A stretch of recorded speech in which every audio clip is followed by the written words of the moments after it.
Welcome to The Explainer. All right, we are putting you directly in the hot seat today. Imagine you're a firefighter candidate. You are standing right in front of a state examiner, the pressure is totally on, and you're about to be tested on one of the absolute most critical, life-saving tactical maneuvers on the fireground. We're going to break down the exact state practical exam for mastering horizontal natural ventilation. 4 minutes and 40 seconds. That's it. That is the strict, ticking clock you are up against. You have exactly 4 minutes and 40 seconds to not only physically execute this entire maneuver, but you've got to loudly and clearly verbalize every single step and safety check to that examiner. Literally one misstep and you lose points. It is high stakes for sure, but by the end of this explainer, you're going to know exactly how to beat that clock. So here is our roadmap to making that happen. We'll cover 1. The ventilation practical exam. 2. The pre-operation checklist. 3. Command and wind direction. 4. Opening the flow path. 5. The physics of airflow. And finally, 6. Critical fireground safety. Kicking things off with Section 1, the ventilation practical exam. Okay, put yourself in the candidate's boots for a second.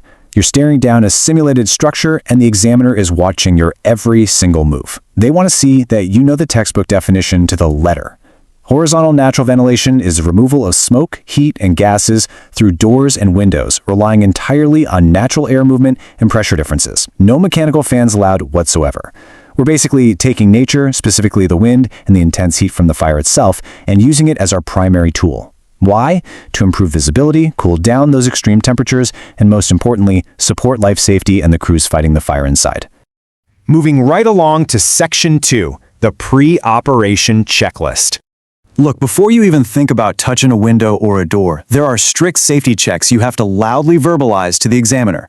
You need to rapid fire through these 7 mandatory checklist items or you're going to lose points right out of the gate. You have to literally tell them, I will be in full PPE. I will continuously monitor my conditions. I will go on SCBA air if it's an immediately dangerous to life and health or IDLH environment. You've got to notify both interior and exterior crews so you don't mess up their operations. You'll ensure utilities are totally shut down. You absolutely must find a second means of egress just in case things go sideways and you need to evacuate. And finally, you tell them you'll work from the windward side whenever possible, just to minimize your own exposure to all that heat and toxic gas. Next up is Section 3. Command and wind direction. So this is the very first tactical phase, and it relies super heavily on clear communication. Step 1, confirm your assignment with the incident commander. You need to sound incredibly professional and precise, using this exact script. Command, ventilation group, confirming authorization to perform horizontal natural ventilation on the Alpha Bravo side of the structure. Now, the absolutely crucial thing to remember here is why we do this. Uncoordinated ventilation can actually dangerously intensify the fire. The incident commander is the only person who sees the whole chessboard, ensuring you open that building at the exact right second so interior crews get the maximum benefit. Step 2 is confirming the wind direction, and honestly, it's wild how this one single element dictates your entire strategy. You have to identify the windward side. That is the side where the wind naturally pushes into the structure. Opposite to that is the leeward side, where the wind naturally exits. If the breeze is blowing from side A to side C, side A is your windward inlet and side C is your leeward exhaust. Getting this backward? Yeah, that would be a catastrophic mistake on the fireground. All right, into Section 4, opening the flow path. This is the core physical execution phase. This is where you actually establish those push-pull dynamics.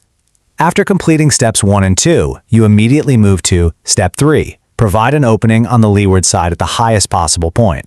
Step 4, remove any obstructions. Step 5, provide an opening on the windward side at the lowest point. And Step 6, remove any obstructions there too. You have to move fast and you cannot skip a step. The order matters immensely here. You always open your exhaust first before you let any fresh air in. Let's actually zoom in on steps 4 and 6 regarding those obstructions. You have to tell the examiner, I would completely remove curtains, blinds, and screens to maximize the opening and allow unrestricted airflow. You might be thinking, hey, I broke the glass. Isn't that enough? No way. A flimsy little window screen can actually cut your airflow by up to 50%. You've got to clear out blinds, draped, security screens, even a couch blocking a door. Maximum airflow is totally non-negotiable. Okay, so we've got the how down, but let's just pause for a quick second. Why does this flow path actually work? What is the actual fire science behind this super rigid 6-step procedure? Let's dive into that in Section 5, the physics of airflow. Think about the incredible physical forces at play inside that burning building. Notice the specific placements we talked about. We opened the leeward side at the highest point. Why? Because hot smoke and superheated, toxic fire gases naturally want to rise. By opening a second-story window or a high wall vent on the exhaust side, we are basically giving that rising heat a natural chimney to escape through.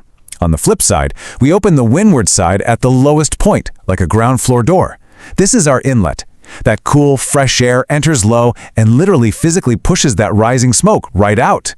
When you perfectly combine those elements, it's like you've built a giant, natural, continuous pump. Fresh air enters the low windward opening, rushes through the structure, replaces that nasty contaminated air, and forcefully shoves all the heat and toxic gases out the high leeward opening. You've just drastically dropped the interior temperatures and totally cleared the visibility for the attack crews fighting the fire, and you did it all without ever turning on a single mechanical fan. Finally, Section 6. Critical fireground safety. Now, just because you'd open the windows doesn't mean you're off the hook. Under the examiner's unblinking stare, you're being graded on your continuous situational awareness, because firegrounds, they are dangerously dynamic. You have to constantly monitor changing fire conditions and watch for fire extension, which basically means, did that fresh air you just let in accidentally push the fire up into the attic? You've got to maintain communications, watch the building's structural stability, and keep a very close eye on the wind. Mother Nature is notoriously unpredictable, and she loves to ruin a perfect plan. If that wind shifts, your whole flow path can reverse in a heartbeat. To wrap up your exam, you'll give a really clear, confident verbal summary, bringing together everything you just executed.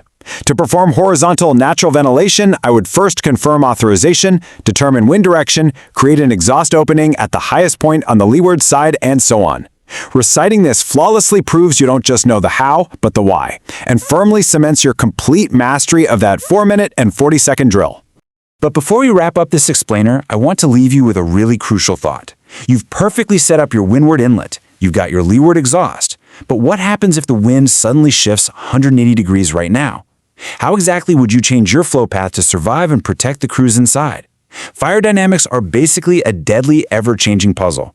Mastering the basics is just step one. Actually adapting to the fireground is what keeps you alive. Thanks so much for joining me today, and keep learning.